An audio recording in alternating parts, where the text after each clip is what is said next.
Hey there, welcome to another episode of Blake's Everyday Podcast.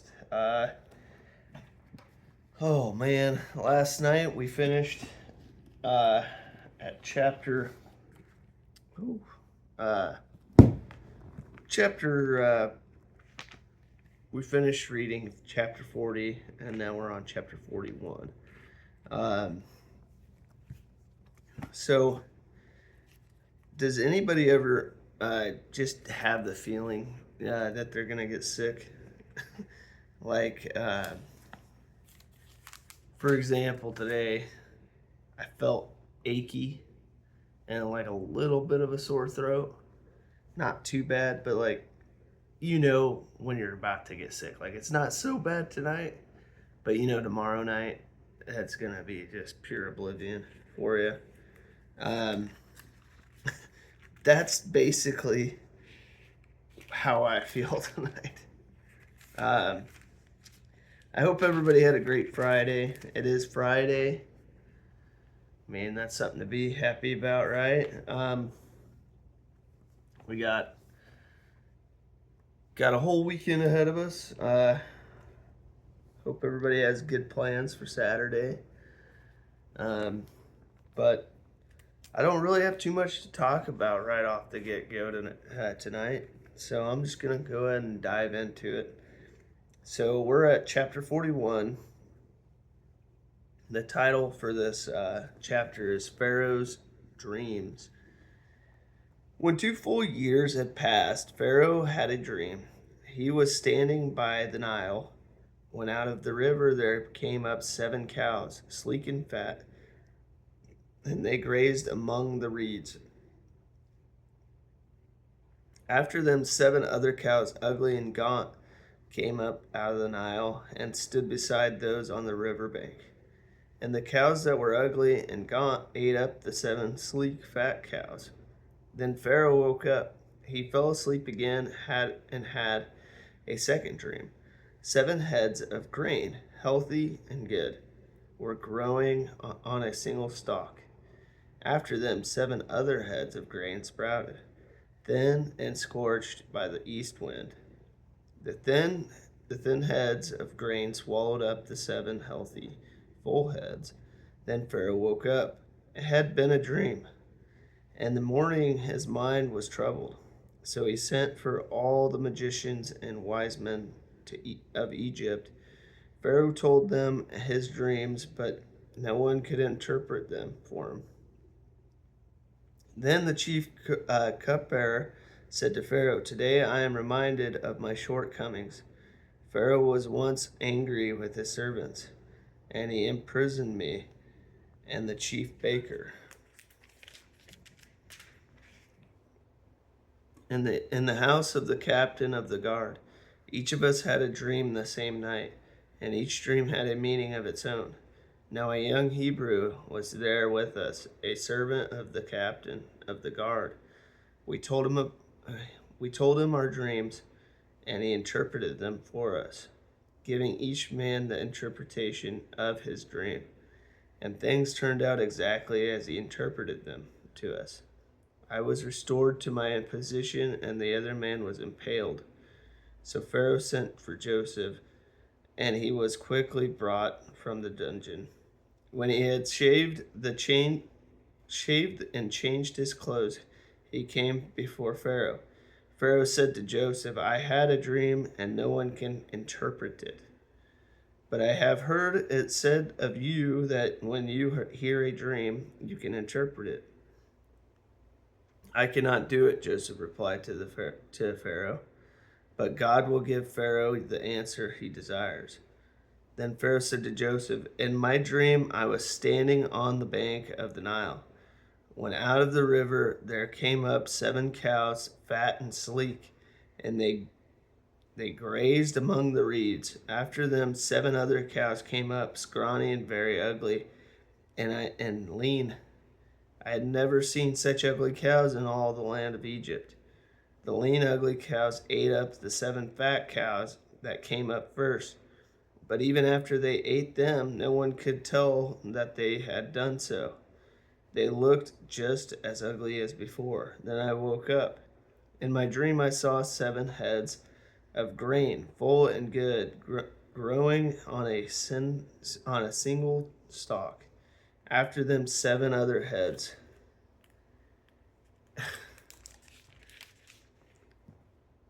sprouted, withered and thin and scorched by the east wind. The thin heads of grain swallowed up the 7 good heads. I told this to the magicians, but none of them could explain it to me. Then Joseph said to Pharaoh, "The dreams of Pharaoh are one and the same.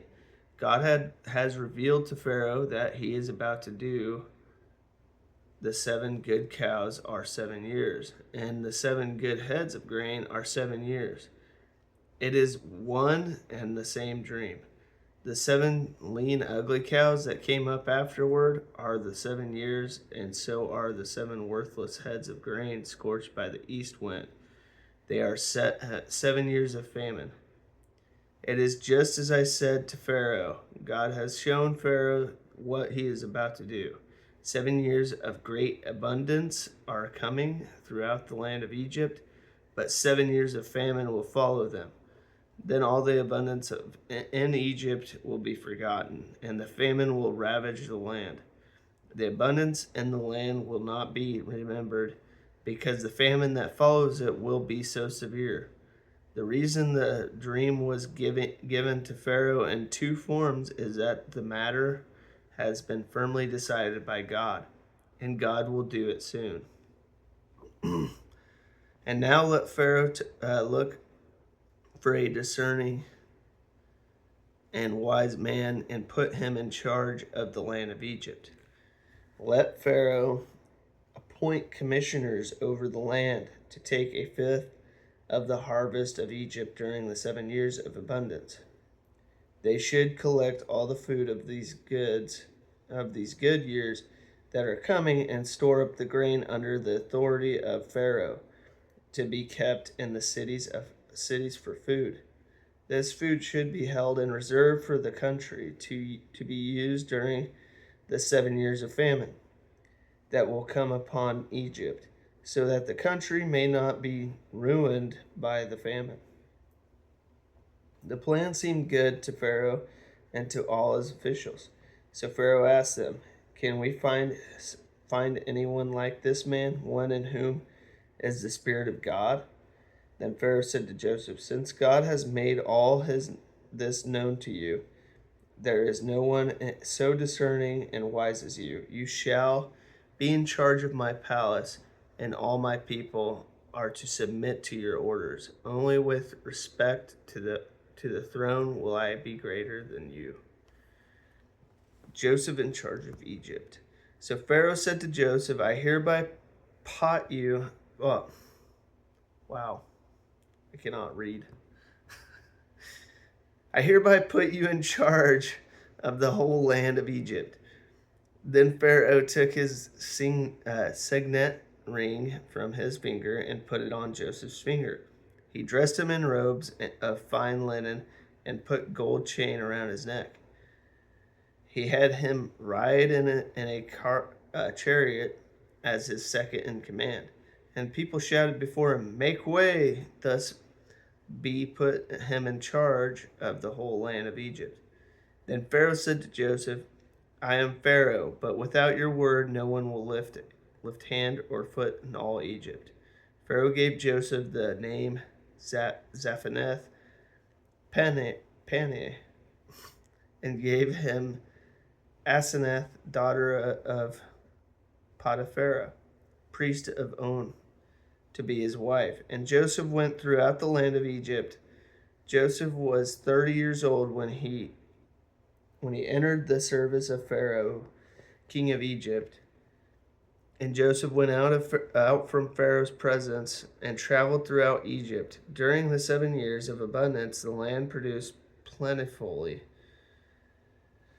Joseph collected all the food produced in those 7 years of abundance in Egypt and stored it in the cities. In each city he put the food grown in the fields surrounding it. Joseph stored up huge quantities of grain, like the sand of the sea. It was so much that he stopped keeping record because it was beyond measure. Before the years of famine came, two sons were born to Joseph by Asenath, daughter of Potiphar, priest of On. Joseph named his firstborn Manasseh and said, "It is because God has made me forget all my trouble and all my father's household." The second son, he named Ephraim, and said, "It is because God has made me fruitful in the land of my suffering." The 7 years of abundance in Egypt came to an end, and the 7 years of famine began. Just as Joseph had said, there was famine in all the other lands, but in the whole land of Egypt there was food. When all Egypt began to feel the famine, the people cried to Pharaoh for food. Then Pharaoh told all the Egyptians, "Go to Joseph and do what he tells you." When the famine had spread over the whole country, Joseph opened all the storehouses and sold grain to the Egyptians. For the famine was severe throughout Egypt, and all the world came to Egypt to buy grain from Joseph, because the famine was severe everywhere. Wow. All right.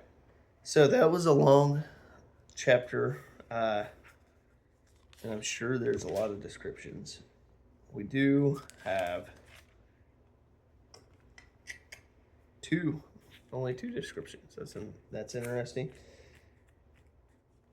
It's so weird how, like I said the other night, it's so weird that the longer chapters just don't have very much descriptions to them.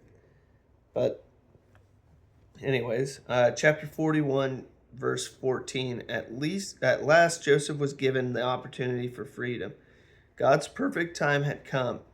We may get discouraged by our slow progress, but we need to faithfully follow God the best we can.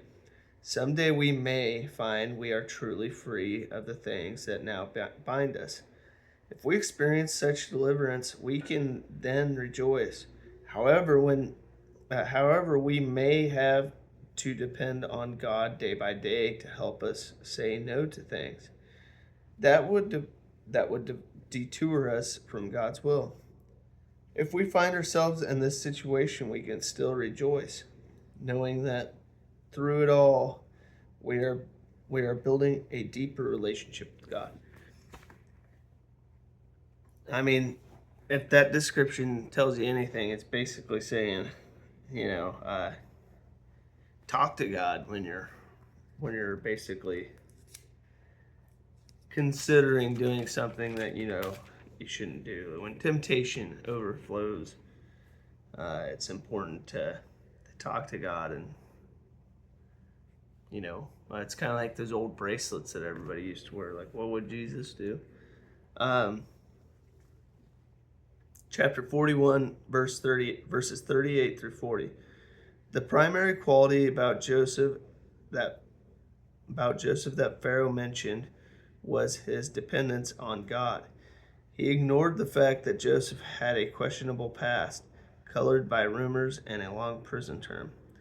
Pharaoh could see that God's Spirit was in Joseph, making him a very wise young man. This more than made up for any questions Pharaoh might have had about Joseph's past. So Pharaoh promoted Joseph to be the prime minister of Egypt. We may believe that our past has destroyed any hope of our prosperous future. But when we give ourselves to God, asking for his help, no past is too terrible or dark to overcome. All right.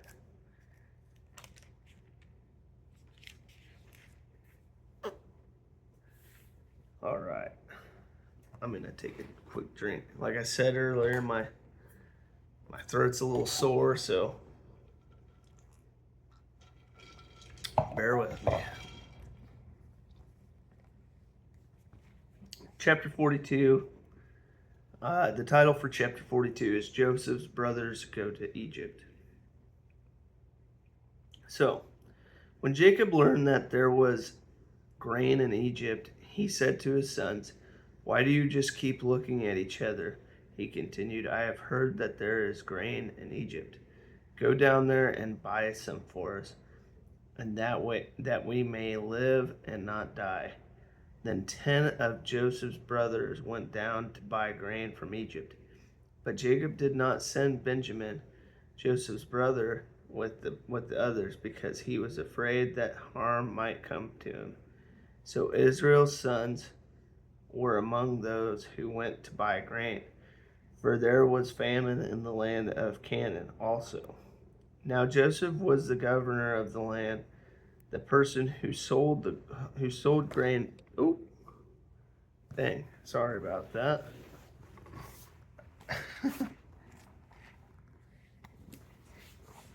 Oh man! All right.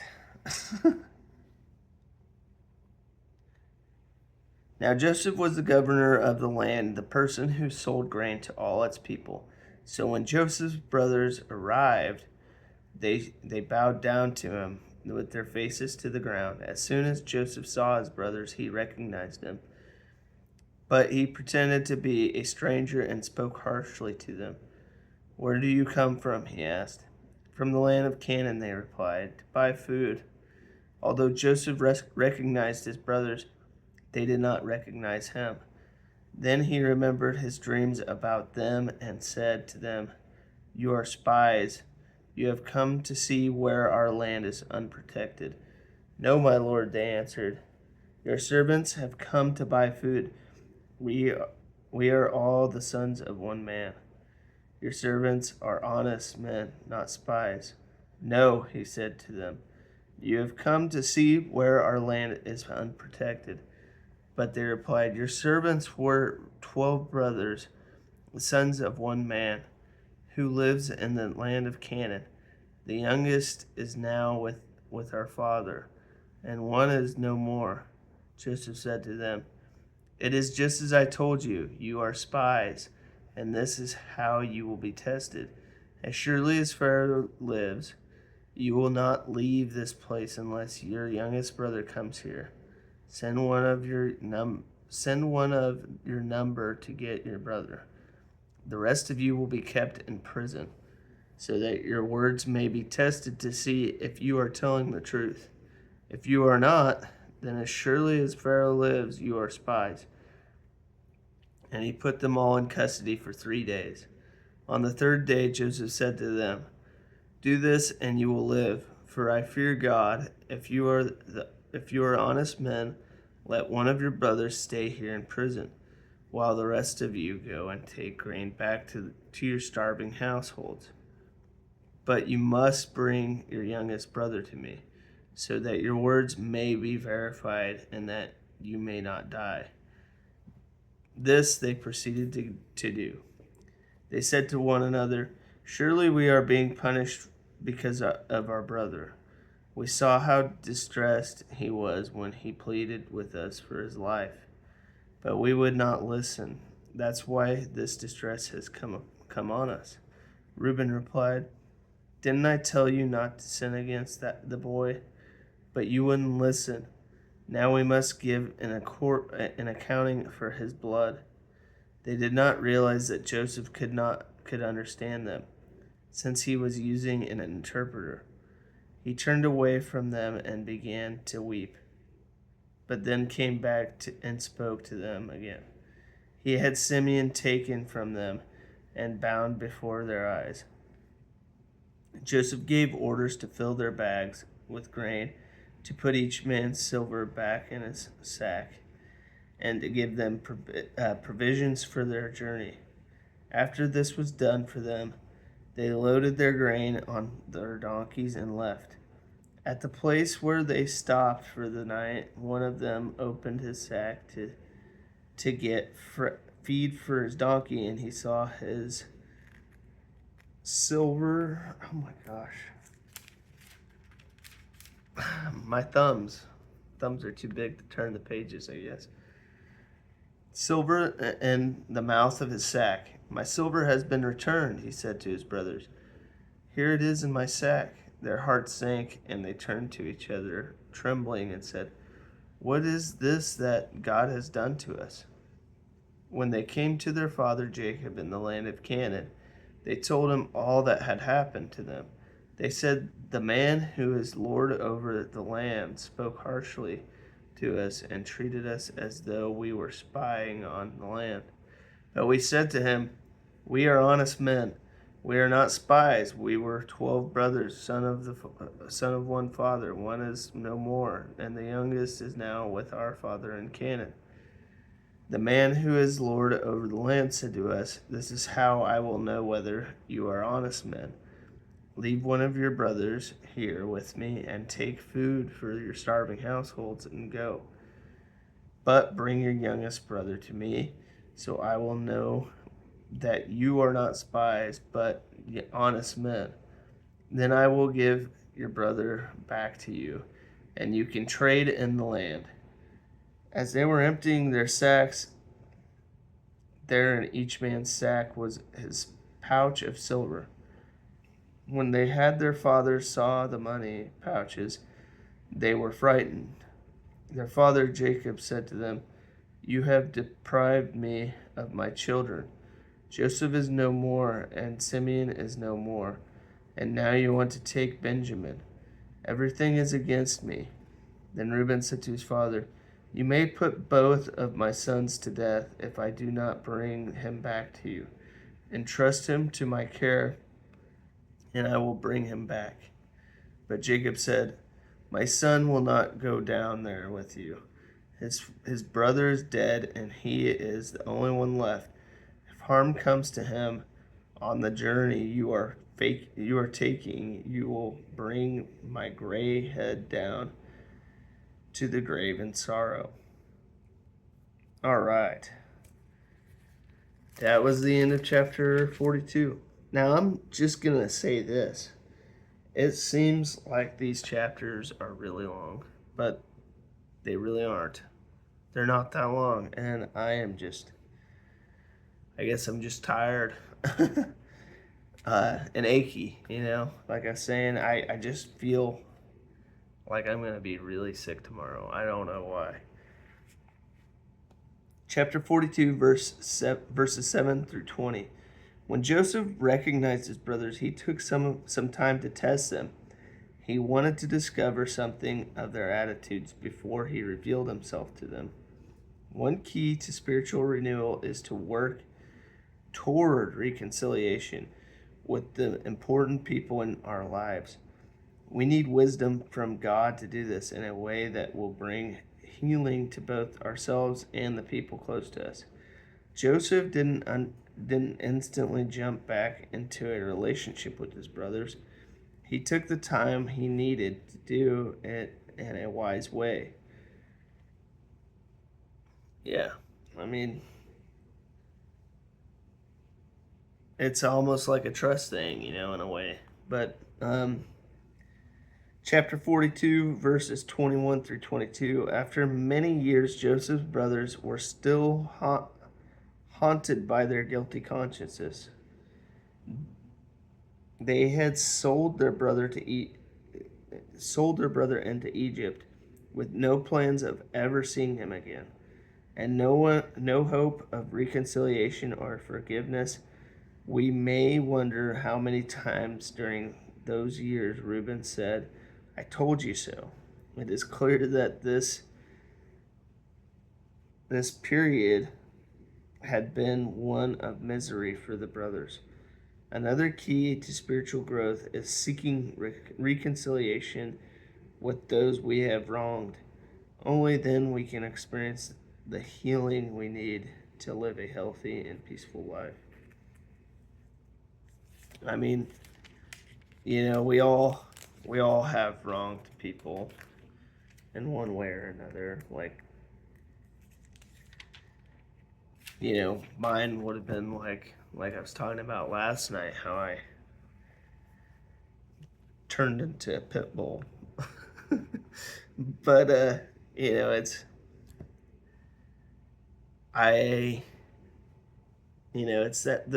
those kind of things that you wronged somebody and you got to make it right, and I don't know. I've heard, you obviously need to apologize, but not just. Um, I don't want to talk too much because I don't want to get anything wrong here. But it's you don't have to say sorry to their face, but you can be sorry and ask God for forgiveness. Hopefully in that person's life, they can find forgiveness for you as well. But it is important to acknowledge the things that you've done and wronged people, because if you're not, catching a glimpse of yourself, it, I don't know. Wow. All right. So chapter 42, verse 36. How bitter with grief Jacob had become. He had harbored years of resentment and sadness. His relationship with his sons was built on dishonesty. Walls of lies had been built up, layer upon layer. This separated Jacob from close fellowship with his family. He was all alone in his grief, trapped by the fear that he might lose yet another son. Yet, even though Jacob was alone in his pain, he was not helpless. God had a plan for his redemption. He would soon be set free from many years of bitterness and grief. All right.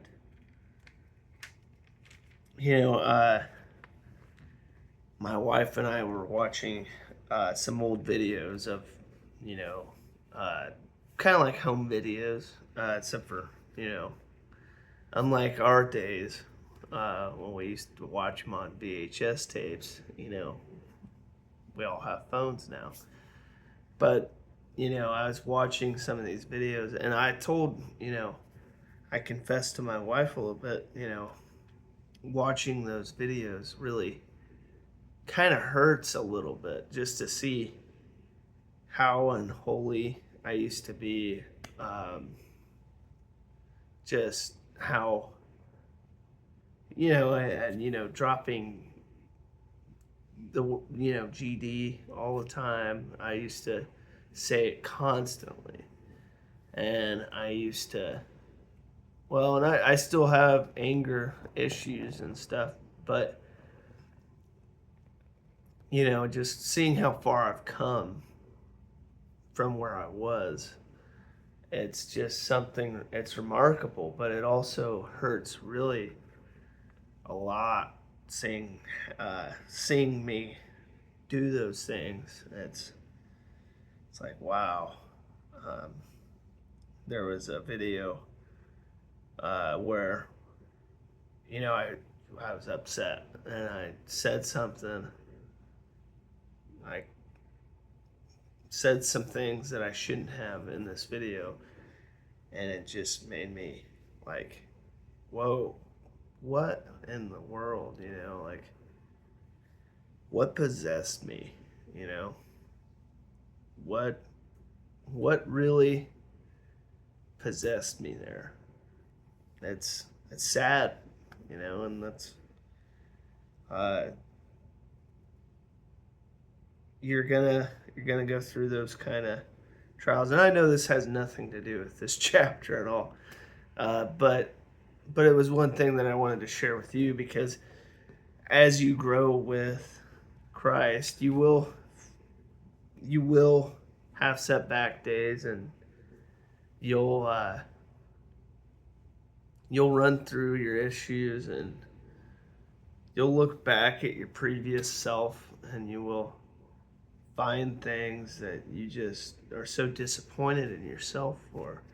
And it's a trial on its own. It just, even though you're going through a trial probably in that moment that the video is going on about, it's it sucks. It's almost like seeing those people that show themselves before and after drugs, or when they got off of drugs. Um, and it's just it's almost kind of like that. And I wasn't using drugs or anything, but it's just so disappointing when you get to a point and in your faithfulness, let's say, and you just see yourself just in a video just dropping GD or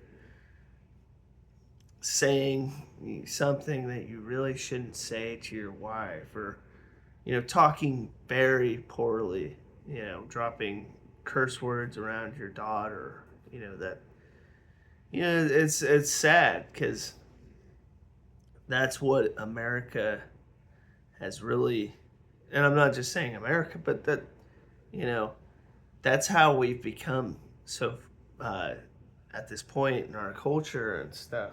We believe that it's so, we justify ourselves to a point where it's not that big of a deal that I just cursed in front of my 4-year-old daughter. She's she soaked that in. It's not like you get away with that. It's gonna basically your offspring is a sponge. Whatever you're doing in your life, she's gonna take in. And it hurts because you want them to find a man or find something relative to you. You're supposed to be an example. And when you see yourself acting like that, you just realize, I wouldn't justify my daughter marrying somebody like that. And that's when it really hits. But sorry, I went on a good little ramble there. Let's go ahead and read one more chapter and we'll call it a night. The second journey to Egypt is titled for chapter 43. Now the famine was still severe in the land. Excuse me. So when they had eaten all the grain they had brought from Egypt, their father said to them, "Go back and buy us a little more food."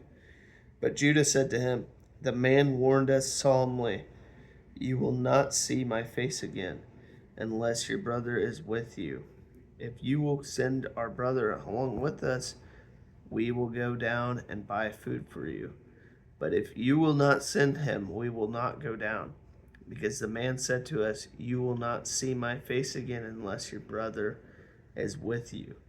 Israel asked, "Why did you bring this trouble on me by telling the man you had another brother?"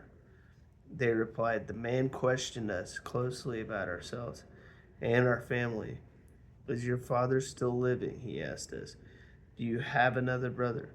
We simply answered his questions. How were we to know he would say, 'Bring your brother down here'?" Then Judah said to Israel, his father, "Send the boy along with me, and we will go down at once, so that we and you can, and our children may live and not die. I myself will guarantee his safety. You can hold me personally responsible for him.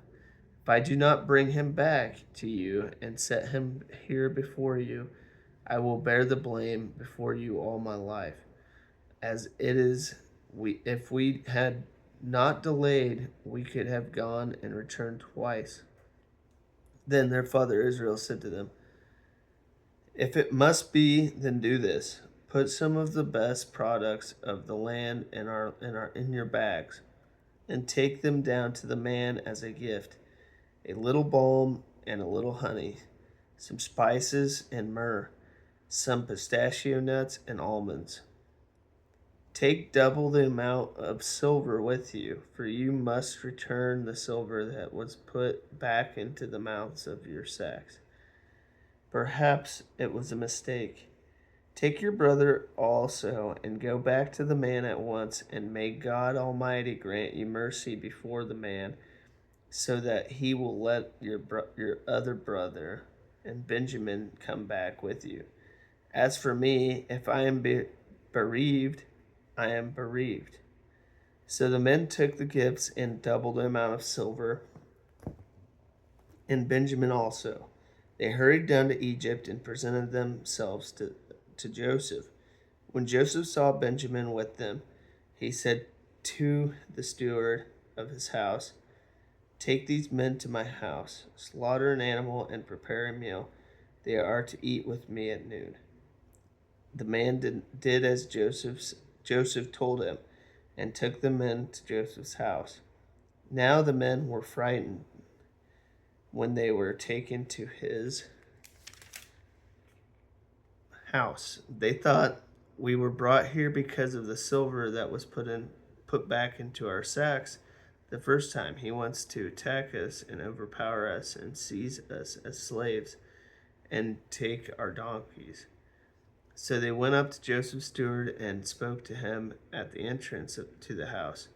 "We beg your pardon, our lord," they said. "We came down here for the first time to buy food, but at the place where we stopped for the night, we opened our sacks and each of us found silver, the exact weight in the mouth of his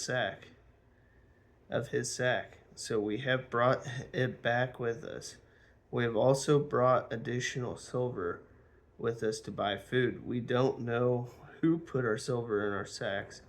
"It's all right," he said. "Don't be afraid. Your God, the God of your father, has given your treasure in your sacks. I received your silver." Then he brought Simeon out to them. The steward took the men into Joseph's house, gave them water to wash their feet, and provided fodder for their donkeys. They prepared their gifts for Joseph's arrival at noon, because they had heard that they were to eat there. When Joseph came home, they presented it to him the gifts that they had brought into the house, and they bowed down before him to the ground. He asked them how they were, and then he said, "How is your aged father you told me about? Is he still living?" They replied, "Your servant, our father, is still alive and well." And they bowed down, prostrating themselves before him. As he looked about and saw his brother Benjamin, his own mother's son, he asked, "Is this your youngest brother, the one you told me about?" And he said, "God be gracious to you, my son." Deeply moved at the sight of his brother, Joseph hurried out and looked for a place to weep. He went into his private room and wept there.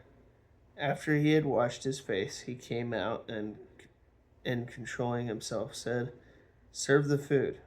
They served him by himself, the brothers by themselves, and the Egyptians who ate with him by themselves, because Egyptians could not eat with Hebrews, for that is detestable to Egyptians. The men had been seated before him in the order of their ages, from the firstborn to the youngest, and they looked at each other in astonishment when portions were served to them from Joseph's table. Benjamin's portion was 5 times as much as anyone else's, so they feasted and drank freely with him. Man, I'm really interested in just getting and reading more, to be honest with you, but I do think we should probably call it a night, just because we're 39 minutes in already. But we're going to go ahead and read the descriptions for chapter 43 if we have a description. We do not. That's surprising. But we'll go ahead and continue on chapter 44 tomorrow. I do appreciate anybody that watched tonight or whenever they watch. I hope all is good with everybody, and I love to say prayer. All right. God, we come to you today as we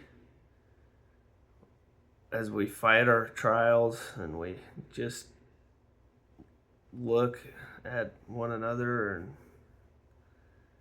and it's been a rough go. You know, we've fallen hard, and we're getting back on our feet today, Lord.